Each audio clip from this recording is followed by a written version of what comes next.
Como siempre, vamos a hacer un pequeño resumen de lo anterior, lo que yo me gustaría que más o menos estuviera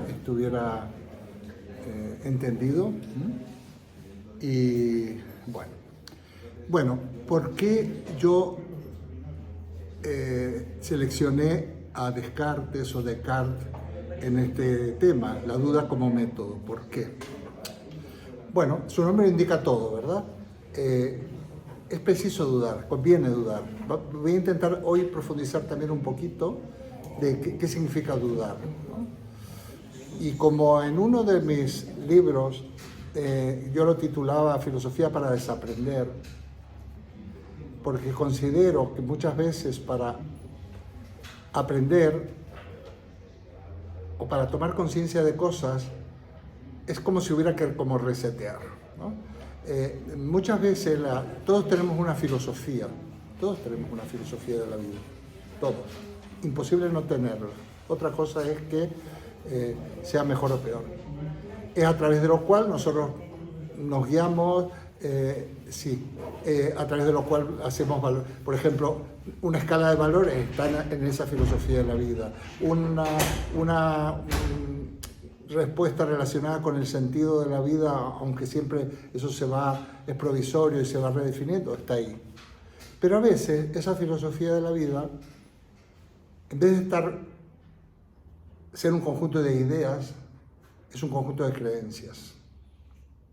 Las creencias, no está mal las creencias, porque no de todo tenemos ideas. A ver, estoy hablando de una manera técnica el término de ideas, todo es ideas. Las creencias también, desde el punto de vista psíquico, son ideas, ¿no? Pero una idea, en la acepción de lo que Ortega planteaba, eso está fundada. Está fundada. ¿Qué es verdad? Bueno, sí, las verdades son relativas también, ¿eh? Si alguien entiende un poco, sabe lógica, son funciones de verdad. Se expresan unos enunciados que son funciones de verdad. Y las creencias son menos fundadas, ¿no? Yo comentaba, la creencia de que si yo me baño después de comer, me puede dar un corte de digestión. Eso es una creencia infundada, ¿eh? Y hay muchas de estas, relacionadas con la Coca-Cola. Yo nunca no tomo Coca-Cola, pero hay muchas creencias. Pero en moral y en política es tremendo, ¿eh? Cuando funcionan las creencias, porque las creencias generan, entre otras cosas, ideología. Yo tengo, digamos, un concepto más bien peyorativo de la ideología. La ideología es como una subfilosofía que no llega. La ideología está basada en creencias. Yo por ahí tengo algunas cosas, pero podemos entrar en su momento, ¿no? Entonces, para poder aprender, y siempre estamos aprendiendo, yo soy el primero que aprendo. Yo no vengo aquí a explicar esto porque pretenda enseñaros. No, yo pretendo mostraros y a ver si vemos lo mismo, ¿eh? Pero para eso es necesario, para aprender, desaprender. Es un poco cuando decíamos en lo de Heidegger qué significa pensar, y para pensar es preciso pensar, y hay que tomar conciencia de lo que creíamos que era pensar, en realidad no lo es, y vamos a ir dándole vuelta. Al final del curso yo espero que hayamos llegado a un punto, en el donde, aunque no lo podemos expresar exactamente, pero al menos lo podamos haber incorporado. Bien, el discurso del método es la obra clave de Descartes. Es una obra que en realidad es como un programa, pero al mismo tiempo es un resumen. Quiero decir, el discurso del método consta de 6 partes, tal como hemos visto, y cada una de esas partes luego él la desarrolla. Por ejemplo, la segunda parte, que vamos a pasarle un poco deprisa, pero la vamos a mencionar, que son las reglas del método. Él escribió una obra que se llama Las reglas para la dirección del espíritu, o sea, espíritu y razón es lo mismo, ¿no? Y son 20 y tantas reglas, las desglosan. Ya veremos que hay solo una fundamental. Qué sé yo, la tercera parte, que trata acerca de la moral, escribe una obra que se llama... no escribió nada. Ahí, la de la moral no escribe, es una moral provisional. Y luego la cuarta, que es la metafísica, término que tendremos que ir aclarando también, pues está en las meditaciones metafísicas, entre otras, ¿no? Que son obras densas. Bueno, ¿qué nos queda de la semana pasada? Bueno, nos queda que Descartes, y esto los críticos de la filosofía, los estudiosos, yo coincido, se inaugura una nueva etapa. La filosofía moderna, entre otros, la inaugura Descartes. Moderna, estamos hablando, básicamente la filosofía moderna es siglo XVII, siglo XVIII y una gran parte del XIX. Podríamos decir el XVII, los 1600, el XVIII y el XIX más o menos hasta el último tercio, cuando ya aparecen algunos pensadores que son precursores de la época actual. Entonces, esta es la época que se inaugura. Os habéis dado cuenta que se llama racionalismo, y esto sí hay que también tenerlo claro, porque es como un poco el imperio de la razón. La modernidad es una época de un gran optimismo que se considera que si nosotros usamos bien la razón y utilizamos las reglas adecuadas, vamos a resolver muchísimas cosas. Vamos a resolver todo. Vamos a resolver la ética, vamos a resolver la moral, la política, etc. De hecho, el resultado del racionalismo que en el siglo XVII despunta con Descartes y con otros, también la ciencia, y Galileo, Kepler, etc., Spinoza, los empiristas ingleses, llegamos al siglo XVIII, que es el siglo de la Ilustración. La Ilustración es la puesta en práctica de esa, vamos a llamar, revolución de la razón que se ha producido en el siglo XVII, que está marcada en parte por la independencia de la teología. O sea, la teología de alguna manera podía limitar el uso de la razón autónomo, ¿no? Bueno, yo creo que los problemas que tuvo Descartes, que tuvo que exiliarse, fue precisamente por eso. A pesar que él parece ser que es muy modosito y no viene ahí a complicar nada, pero desde luego normalmente el uso de la razón siempre ha sido visto como una amenaza. Hoy en día no hablamos tanto de razón, pero en su momento, como vamos a tener otros autores más adelante y otras situaciones, lo aclararemos. Siempre el pensar, que la razón no es exactamente igual, porque la razón en realidad es la razón científica. No olvidéis que Heidegger, habría que explicarlo, dice que la ciencia no piensa. Pero siempre el pensar, la razón, la independencia de la búsqueda de la verdad o de las verdades o de las nuevas formulaciones, siempre es peligroso para el poder en general, para los poderes. Siempre ha sido peligroso. Y esta gente, y siempre se han perseguido a los pensadores. Es emblemática la condena a muerte de Sócrates, ¿verdad? Es emblemática, esto es real, eso es verdad. ¿Y por qué? Porque Sócrates, de alguna manera, cuando tú dices que la verdad está en tu interior, conócete a ti mismo y aquellas frases que son tópicas, pero que son bastante adecuadas, cuando tú piensas por ti mismo, no sigues al rebaño, porque está todo muy armado para que sigamos, y no solo, por supuesto en este momento los divulgadores de creencias y de ideología y todo son los medios de comunicación, incontrolados, y que no puede ser de otra manera, no se trata de hacer un control de los medios de comunicación, pero bueno. Interesante, y ya entramos en el de hoy, que está bien a veces tener unos esquemas, decir, bueno, hay una primera parte, estudiar. Descartes dice que él estudió todo lo que demandaban y más, tuvo muy buenos profesores, si había un colegio bueno o una institución buena donde estaba estudiando, era la suya, etc. Mandé los textos anteriores, que yo leí, los he mandado como primera parte. Si alguien necesitara algo, porque realmente esto no es un ciclo de conferencias, si alguien necesitara algo, yo funciono como profesor modestamente, no pasa nada. Es lo que yo más o menos hago, más o menos estoy entrenado en hacer. Entonces, me escribe y me dice, me gustaría tal cosa, yo puedo, mientras no seáis muchísimo, creo que puedo llegar a atenderlo. Entonces podemos algún material, alguna cuestión, ¿no? Entonces, la primera etapa es la de los estudios. La segunda etapa es la etapa de cuando él sale al mundo, cuando él dice, no quiero seguir aquí, en cuanto he podido estar libre de la sujeción a mis preceptores, y he terminado mis estudios, pues hago lo que quiero. Probablemente era bastante rígido el control, pues no sería nada raro que la familia también estuviera subvencionando esos estudios. Él terminó unos estudios que vamos a llamar superiores, a lo mejor a los 20, en esa época 20 años, 21 años. Santo Tomás de Aquino escribió De Ente et Essentia, El Ser y la Esencia, siglo XIII, con 20 años. Santo Tomás de Aquino. O sea que es una obra fundamental. Entonces, una vez que él va al mundo y se mete y está en la guerra, ya sabéis que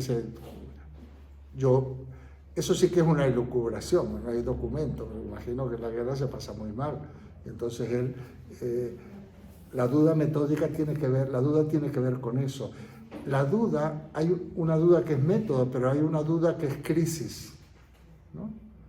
Los italianos usan mucho esta palabra para cualquier cosa, yo estoy en crisis, dicen. Me parece un poco fuerte, pero pasas por una mala temporada, a veces las cosas se complican, estoy en crisis, dicen ellos. Bueno, esas crisis, que pueden ser pequeñas o mayores, que son crisis existenciales, a eso nos estamos refiriendo con la duda. Pero precisamente esas crisis son una enorme oportunidad. Se abre una oportunidad con la crisis, porque cuando yo pongo en tela de juicio, es cuando realmente me despojo, veo que esto no me está sirviendo, que yo tengo que hacer cambios, lo que sea, y es cuando yo me apresto a pensar. Que aunque no lo podemos definir, es cuando yo digo, bueno, apunto a si quiero otra cosa, y tengo una mirada como descubridora, atento, estoy atento. Bueno, yo estoy seguro que vosotros habéis pasado más de una vez por estos momentos. Esos son los momentos que a veces son situaciones límite. Yo repito mucho porque es el método que yo uso, ¿no? Al final se termina quedando. Esas situaciones mías que nos dan que pensar. Pensar es pensar en lo que da que pensar, es lo que da que pensar.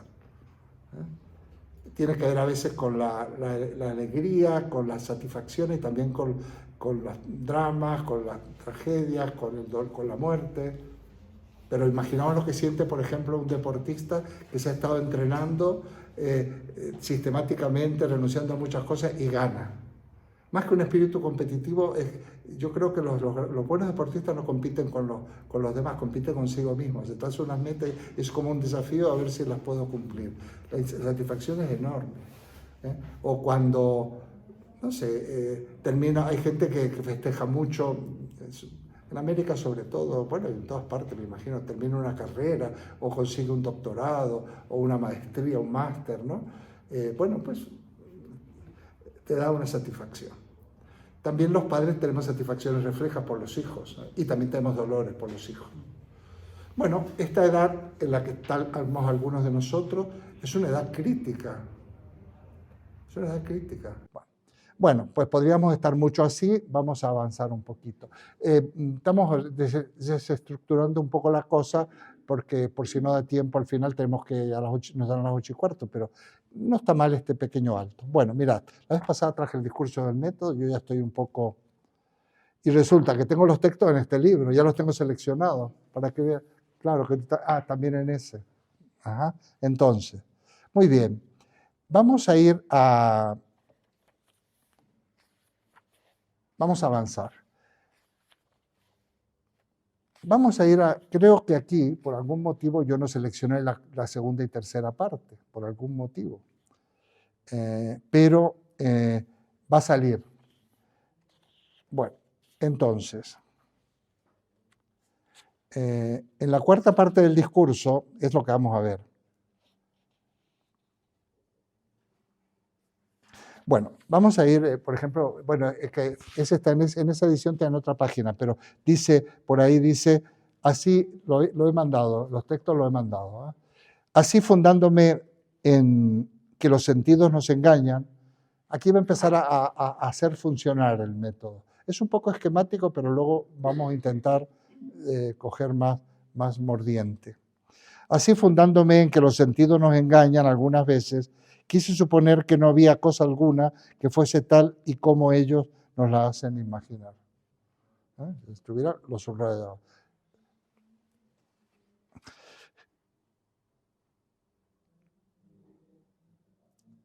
Quise suponer, esta sí que es una parte como metódica en el sentido, como es una duda que se usa como método.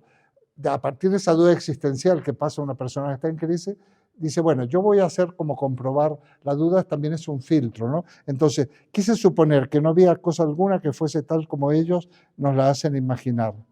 Y en vista de que hay hombres que se engañan al razonar y cometen paralogismo, aún en las más simples materias de geometría, y juzgando que yo estaba tan sujeto a equivocarme como cualquier otro, rechacé como falsas todas las razones que antes había aceptado mediante demostración. O sea, en un momento dado dice, bueno, hasta aquí hemos llegado. Voy a suponer que todo es falso, lo que hasta ahora. Fijaos, de alguna manera es como si dijera, no, si yo someto a este filtro de la duda, a ver qué queda en pie. Alguien lo lleva casi hasta de una duda radical. Algunos le llaman duda hiperbólica. Son tecnicismos, pero como muy radical. Y finalmente, considerando que los mismos pensamientos que tenemos estando despiertos pueden también ocurrírsenos cuando dormimos, sin que en este caso ninguno de ellos sea verdadero, me resolví a fingir, aquí la palabra la usa, que nada de lo que hasta entonces había entrado en mi mente era más verdadero que las ilusiones de mis sueños. Voy a fingir, pero el que finge esto, porque pues realmente ha llegado a esa situación crítica donde todo se le ha desmoronado. Entonces, está claro que es una simple cuestión, un recurso, ¿no? Porque cuando estamos soñando no sabemos que estamos soñando, pero cuando estamos en vigilia sabemos que no estamos soñando.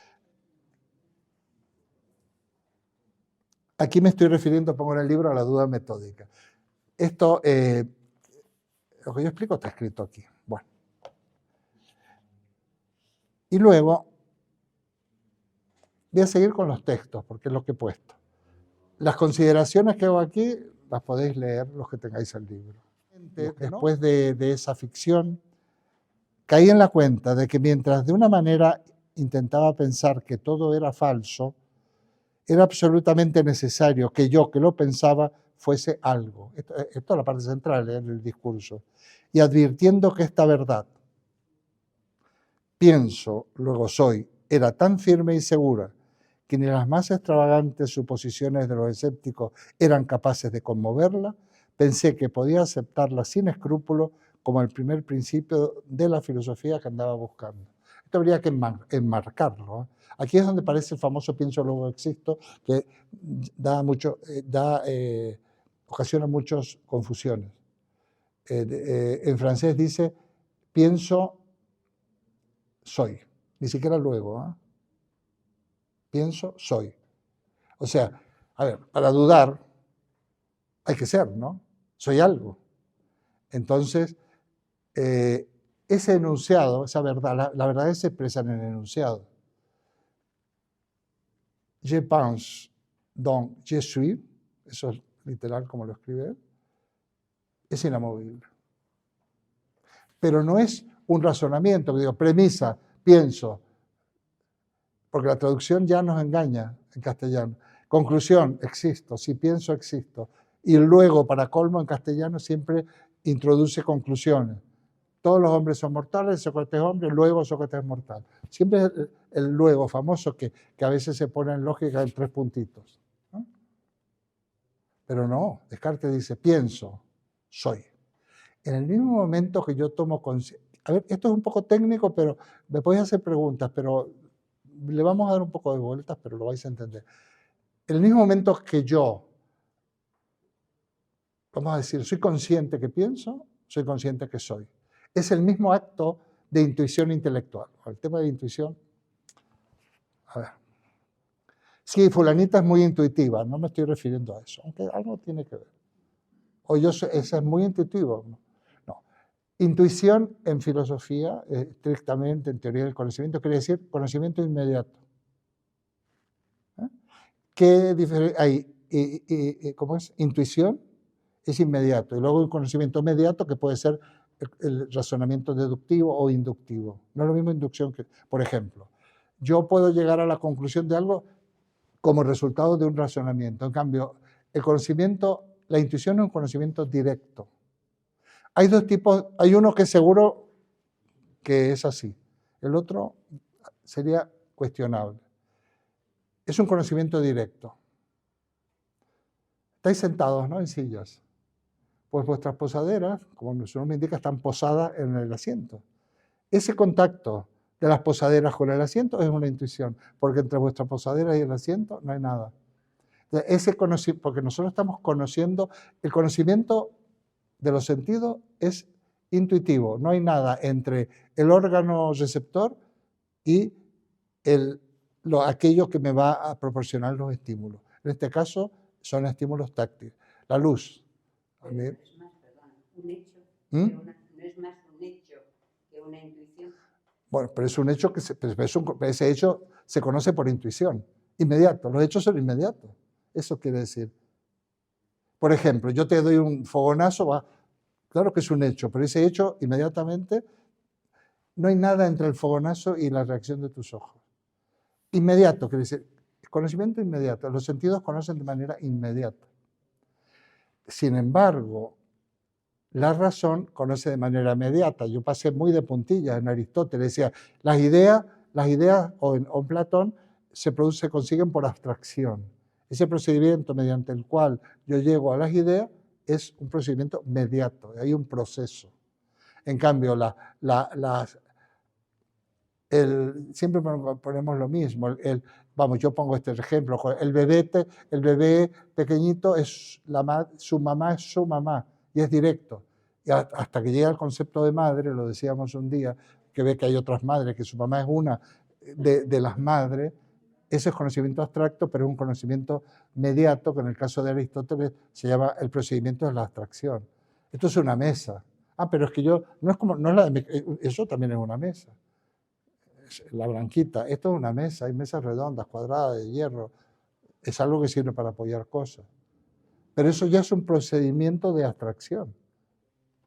Bueno, entonces, lo que quiero decir con esto, que el pienso luego soy de Descartes, es un acto de intuición intelectual. Es un poco técnico, pero retenerlo, porque ya veréis que nos vamos a meter ahora, estamos metiendo en terrenos se puede ir muy directo, pero al mismo tiempo, la única manera de entenderlo es que yo lo ilumine por aquí y lo ilumine por allí.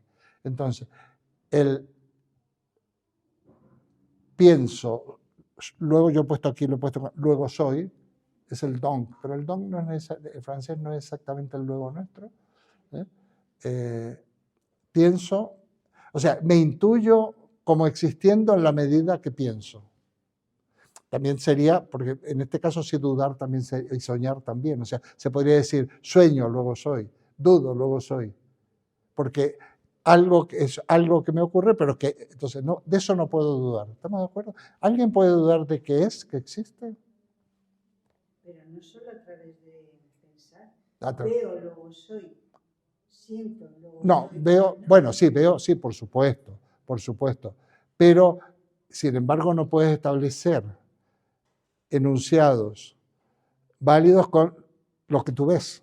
Lo que estás viendo, ya no. Sí, pero tú como sujeto, vamos a llamar pienso. ¿Alguien duda de que existe? No. Bueno, este es para Descartes, creo que es fácil, que es sencillo. Bueno, vamos a ver qué pasa con esto. Esto es, para Descartes, la piedra fundamental del sistema que estaba buscando. Una verdad. Dice que ni las más extravagantes dudas de los escépticos, me gusta pueden conmoverla, pueden derribarla. Porque para pensar es preciso ser. Bueno, el escepticismo de la duda metódica, que evidencia Descartes, la duda metódica, no es un escepticismo destructivo, eso es de alguna manera constructivo. Es ser escéptico para consolidar o para probar las verdades de una manera más, o sea, para anclar, para encontrar mayor fundamento. Entonces, el escepticismo yo considero, por ejemplo, yo personalmente, que es sano, porque me hace que desconfiar, habría como que desconfiar un poco. Es sano, porque entonces eso me permite afianzarme más en aquello que yo voy a considerar como sólido, ¿no? ¿Será verdad esto? ¿No será que nos han engañado, que nos han contado tantas cosas y tantos cuentos? Este es el famoso pienso, luego existo. El verbo, ya he dicho que muchas veces el verbo existir en castellano se las trae, porque no usamos el verbo ser, usamos el existir. Cuando pasaba lo mismo con Parménides, lo mismo pensar y ser. Parménides no está diciendo lo mismo existir que ser. Es más, hay mucha gente que dice, como Descartes, no tiene nada que ver. Bueno, muy bien. Yo escribo, esto ya es texto mío, que a lo mejor lo sintetizo, esto es claro, y si yo dudo pienso, y si pienso soy. Eso es indudable, y como es indudable, él decide adaptar esta verdad como principio fundamental del sistema que estaba buscando. Ha llegado a una verdad inconmovible, porque ni las más extravagantes dudas de los escépticos pueden conmoverla. Y luego explico cómo es el método cartesiano y demás. Bueno. Este es el famoso cogito. Sin embargo, dice así. El je pense, donc je suis, o en latín es cogito ergo sum. Pienso, de cogitar, ergo, es el pues o el don, y sum, soy. Es la primera verdad del sistema que había buscado. ¿Se entiende, no? Bueno, y esto nos reconforta mucho, nos sirve mucho. Bueno, habría que ver. A mi criterio, pongo yo aquí, voy a empezar a leer el libro, ya está, me va a resultar más fácil. La filosofía de Descartes tendría que haber terminado aquí, en el cogito ergo sum, y ya está, pongo yo. Su cometido de poder afirmar que existe la verdad estaba cumplido.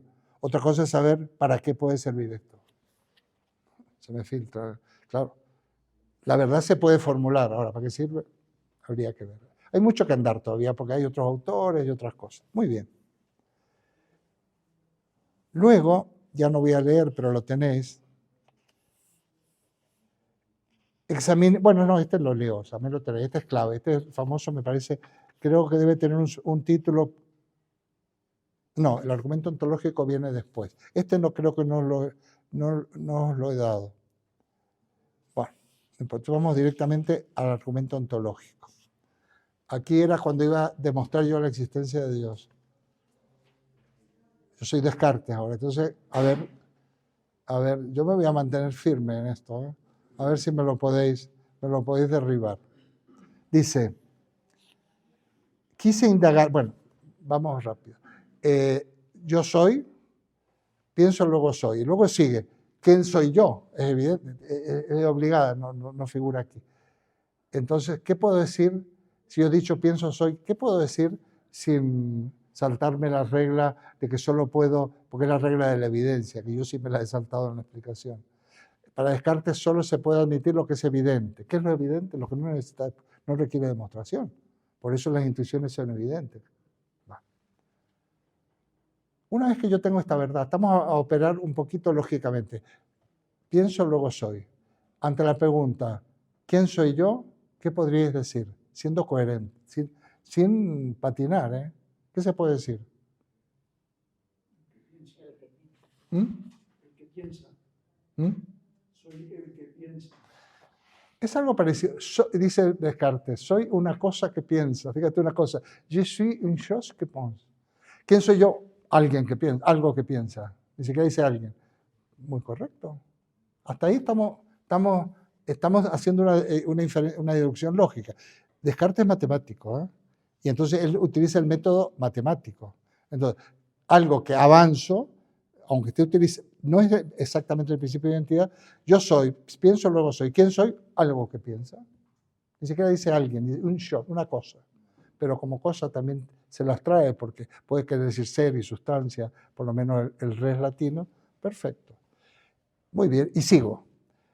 Soy alguien que piensa.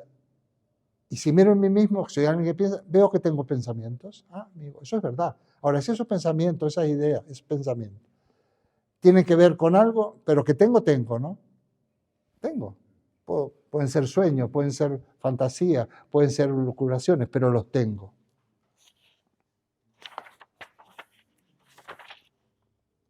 Pero no sé si son verdad o no. Entonces, él dice, soy alguien, lo que sí puedo decir, cuya única naturaleza o su esencia, cuya única naturaleza es pensar. O sea, la esencia mía es que soy, vamos a llamarle, alguien que piensa. Hombre, como es el ser racional de Aristóteles, por ejemplo, ¿no? Pero no es exactamente igual. Soy alguien que piensa. Y para eso, dice él, sin embargo, lo que no estoy tan seguro, si hay lugar o lugar alguno donde yo sea algo o lugar alguno que exista. Viene a decir que podría ser una especie de... Ni siquiera estoy seguro que existen los demás, ni nada. Lo que estoy claro es que yo existo, soy, pienso y tengo ideas, que no sé si corresponden a algo verdadero o no. Es como un solipsismo, ¿no? Quedas como... Pero vamos a seguir. Esta es la parte más árida en el fondo, pero la tengo que comentar porque luego vamos a estudiar, va a haber textos más contemporáneos que de alguna manera tengo que hacer alusión a ellos. Quise indagar luego, esto sí lo leemos completo, pues lo tenéis, y continúa en su análisis. Quise indagar luego otras verdades, y habiéndome... Esta es un poco la traducción, pero es que así lo escribió Descartes. Y habiéndome propuesto el objeto de los geómetras, o sea, como hacen los geómetras, él era un geómetra, concebía yo como un cuerpo, bueno, dice lo que era un... Eso quité un poquito, lo puse entre corchetes. Vamos a... ¿Alguien lo tiene ahí para que leamos el que yo puse? ¿Alguien lo tiene a mano? ¿Mm? No, pero el que yo compartí. No lo tenéis, ¿no? Digo, bueno, no importa. No importa. Porque yo no es tan largo el que yo para que no os confundiere. Algo así. Quise integrar luego otras verdades, ¿no? Y me di cuenta que, por ejemplo, una de esas ideas, de esos pensamientos, es el de la geometría. Él era un geómetra y un matemático. Entonces dije, bueno, estas ideas, estos conocimientos, estos pensamientos son correctos. Por ejemplo, ¿qué es un triángulo? Es una figura que tiene 3 lados y 3 ángulos y que la suma de sus ángulos interiores es equivalente. Forma parte, o sea, la definición del triángulo en geometría y en matemática, el contenido de esos enunciados son las definiciones, que en el fondo son identidades. Estamos diciendo que un triángulo es un triángulo. ¿Por qué? Porque tiene 3 lados, 3 ángulos. ¿Sí? Pero sin embargo, dice él, no hay nada que me asegure que los triángulos existen. ¿Existen los triángulos? ¿O los cuadrados? ¿Existen? ¿Existen? ¿Habéis visto un triángulo alguna vez? ¿Eh? La representación. Existen porque están demostrados. No, la representación. ¿Qué está demostrado? ¿Los triángulos? ¿Has visto un triángulo tú? La representación. Bueno, muy chapucera, porque fíjate, un triángulo tú trazas unas rectas y resulta que esa recta está formada de puntos y los puntos no tienen superficie. A ver cómo te las arreglo. A ver, las nociones abstractas lógicamente no existen los triángulos. Existen cosas con forma triangular. Son puras abstracciones, como no existen los números. No hay un correlato de la realidad. No es el 5 que sean 5 manzanas. El 5 es una formulación de una estructura lógica que nos permite comprender, clasificar. No existen los triángulos. No existe ninguna noción matemática. Es más, se las llama entes de razón, porque son solo, y de ahí viene que son las matemáticas y la lógica son ciencias formales. Formal viene de forma, que viene de morfé, que quiere decir idea. ¿No sabéis cómo se ponía una compañera mía de matemáticas cuando yo le decía que ella se dedicaba a enseñar cosas que no existían? Era verdad. ¿Cómo que no? Las matemáticas son muy concretas. Dice, concreta. ¿Sabes lo que quiere decir concreto? Material, una piedra concreta. La noción de matemática de concreto, cero. Bueno, y bueno, le digo, hagamos una cosa, vamos a ver. ¿Qué son las matemáticas para ti? Bueno, las matemáticas son, por ejemplo, que yo... No, defíneme las matemáticas. Entonces caí en la conclusión de que muchas veces hay gente que está enseñando disciplinas que no sabe lo que está enseñando. No estoy sintiéndome superior a nadie, pero lo primero que tienes que saber cuando tú enseñas disciplina, ¿qué disciplina estás enseñando? Qué sé yo, un físico y un matemático saben muy bien lo que son las matemáticas. Pero a veces estamos enseñando algo que y si no sabemos ni siquiera lo que estamos enseñando, menos vamos a saber para qué lo enseñamos y para qué sirve. Bueno, los agentes matemáticos no existen. Esto es importante. No hay triángulos. No hay triángulos. Pero podemos entrar en una discusión, eso sí, en otro momento, o tomándonos un café o qué sé yo qué, o un tequila, porque para meternos eso mejor es con tequila. Los triángulos no existen. Sin embargo, y ahí viene el argumento ontológico, Agustín, y no me lo niegues porque vamos a tener problemas. Vamos a tener problemas tú y yo. Vamos a ver. Dice Descartes. Descubrí que entre esas ideas, que tengo la idea de Dios, de ser perfecto, dice Descartes. Esto no es el instrumento ontológico, ¿eh? Pero en esas ideas, tenemos la idea de ser perfecto. Bueno, sí, más o menos, ¿no? Nos han enseñado todopoderoso, omnisciente, omnipresente, todo lo ve, todo lo sabe. Dios es infinitamente bueno, es infinitamente guapo, infinitamente simpático, infinitamente todo. Decía Santo Tomás esto, de Dios como no lo conocemos, le endilgamos todo lo que conocemos como virtudes, pero en grado superlativo, infinitamente bueno, todo, no es poderoso, es todopoderoso. Y le negamos todo mal. O sea, ahí está clarísimo que la idea de Dios nos la hemos fabricado nosotros. Y Santo Tomás es santo de la Iglesia. Es verdad que tardaron y tuvo problemas en su época Santo Tomás de Aquino. Entonces, y se pregunta Descartes, esto sirve este no va a ser el argumento ontológico, pero es interesante este razonamiento. Hoy nos dedicamos a Dios en Descartes. Dice, yo tengo la idea de ser perfecto. Dice, ¿y de dónde me viene esa idea? Dice Descartes. Si yo no soy perfecto. ¿De dónde la saqué? Si yo perfecto no soy. Nosotros no conocemos perfección, conocemos imperfecciones. ¿Y cómo tengo la idea de ser perfecto? Dice, bueno, eso quiere decir que esa idea de ser perfecto, como mínimo, la tiene que haber puesto en mí. Esto es un razonamiento secundario, no nos va a llevar, pero es ilustrativo, por un ser más perfecto que yo. No el ser perfecto total, por lo menos más perfecto que yo en la escala. Y así sucesivamente. Bueno, hay un famoso argumento, San Anselmo y otros, donde hablan de estas cosas. Volvemos, pero dice, esa idea de Dios la tengo, dice. ¿Y qué es Dios? Dice. O sea, ser perfecto para él, Dios y ser perfecto es lo mismo, el ser perfecto. Sino, a ver, un Dios que no sea perfecto, ¿qué Dios va a ser? ¿Qué quiere decir que es perfecto? Que tiene todas las perfecciones, ¿no? No le falta nada. No se queda calvo, no le salen pelos en las orejas, no se enferma. No crea seres imperfectos. No crea seres imperfectos.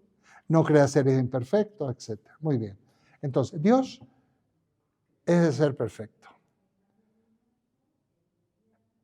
Dice Descartes. Este es el argumento ontológico. Es tan rápido que ni os vais a dar cuenta, pero vamos a volver. La perfección. La perfección forma parte de la idea de ser perfecto. A ver, un triángulo tiene 3 lados.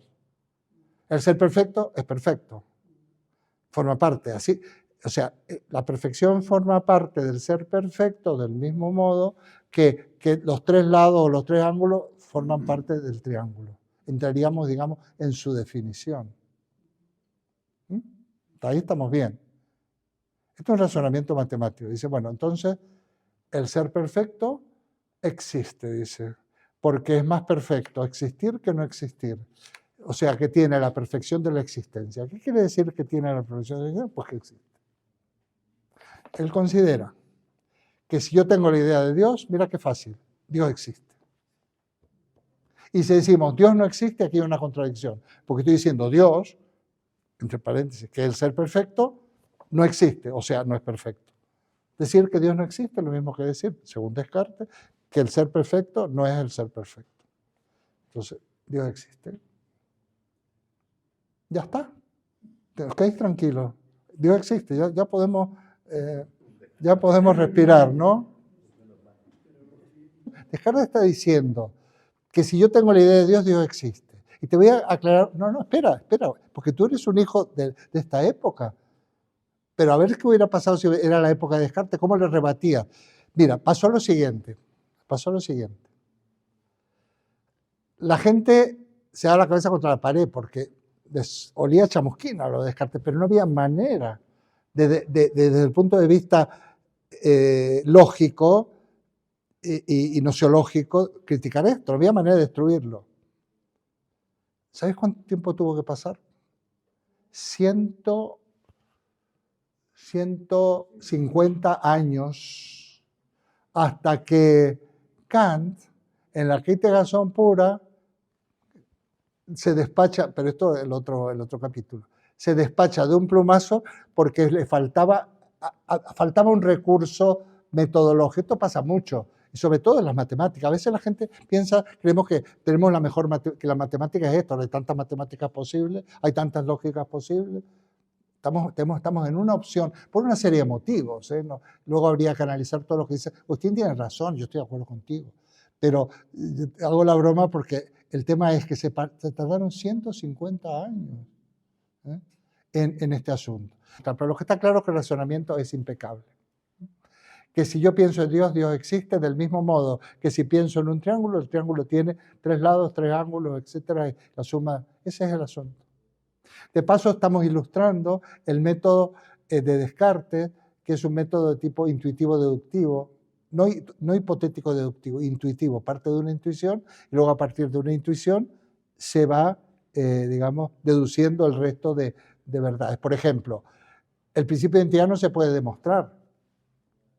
No, es el primer principio. No se puede demostrar. A partir de ahí, no, se puede demostrar, pero es como una perogrullada. A partir de ahí, todo lo que tenga que ver con, se deduce del principio de identidad, son las leyes lógicas, que las estamos usando continuamente y que acá en este curso, que ya tiene 8 años, hemos tenido un espacio, hemos estado varias sesiones con lógica y algunas de las personas pasaban a la pizarra y hacían ejercicio. Bueno, este es el argumento ontológico. ¿Qué ocurre? Que cuando... Y a partir de aquí, yo creo que, yo veo que este capítulo aquí lo termino, porque claro, esto no es una historia de la filosofía donde yo expongo Descartes. Estoy llevando a la cuestión de la duda como método. Aquí estamos viendo, vamos a avanzar otro poquito, porque tenemos un rato todavía, porque como hemos intervenido y demás, aquí estamos viendo que la duda en el siglo, con Descartes y otros, surge, digamos, es una manera de hacer borrón y cuenta nueva, tabula rasa, para desembarazarnos de esas verdades que eran dogmas indiscutibles. Y que entonces, esto es una apuesta por la libertad de la razón, por la libertad de la inteligencia, que eso va a ser la modernidad. Todo el siglo XVII todo el siglo XVII, parte del XVIII, pero también el XVIII, porque la Ilustración es hija de esto, tanto en el continente europeo como en las Islas Británicas, empirismo y racionalismo se dedican a precisamente lo que era importante era establecer si se puede formular una verdad inamovible. Si hay una verdad básica, porque los escépticos, el escepticismo, dicen que no hay verdad, ¿no? En cambio, esto es lo que intentan hacer. A partir de ahí, hay muchas cuestiones. Mira, para aprovechar estos minutos, se acusa a la filosofía moderna, del racionalismo y a Descartes, de que se reduce el hombre a razón. o sea, que descuida otros aspectos. El hombre privilegia que somos razón pensante y que además nuestra razón es idéntica en todos los hombres, todos los seres humanos. Es la cosa mejor repartida del mundo. Entonces considera que aquí hay, y que no es así. Pero claro, esta crítica la hace desde el siglo XX. Bueno, pues la duda como método significa poner en tela de juicio lo que tenemos aprendido, no simplemente por veleidad, sino ser capaces, porque hay que ser capaces, sobre todo cuando uno es una persona adulta, de poner en tela de juicio, porque a veces de repente nos damos cuenta que aquello es lo que creíamos y no tenía ningún... En fin, más bien nos trajo desgracias a nosotros y a los demás. Entonces, esto hay que desaprender y es la manera de empezar quizás a construir en esta época serena, ojalá para todos, serena, y una época en donde tenemos mucho que hacer. Vamos a resolver individualmente la pregunta de Kant. Kant dice, que es el próximo tema, dice, las grandes preguntas son, ¿qué puedo saber? ¿Qué puedo conocer? Sigue dándole vueltas, porque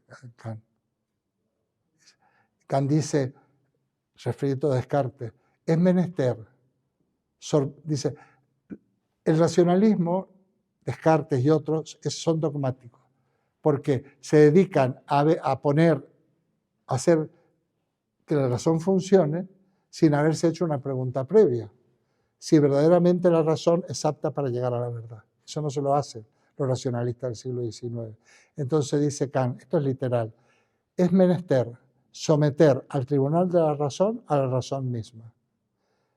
La crítica de la razón, una crítica de la razón por parte de la razón, es la crítica de la razón pura. Os deseo que tengáis estas cosas, que seáis felices, no solo a fin de año, que profundicéis en la felicidad. La felicidad no es la tontería, el no tener problemas, la felicidad es precisamente el ser digamos, de alguna manera, coger las riendas de tu propia vida y ser consciente de todas estas cosas. Y que eso, os deseo que seáis felices. Aprovecho para agradeceros vuestra paciencia y el estímulo que significa tener gente con la cual contar cosas, poder comunicar, porque si no tuviera quien comunicar, no comunicaría.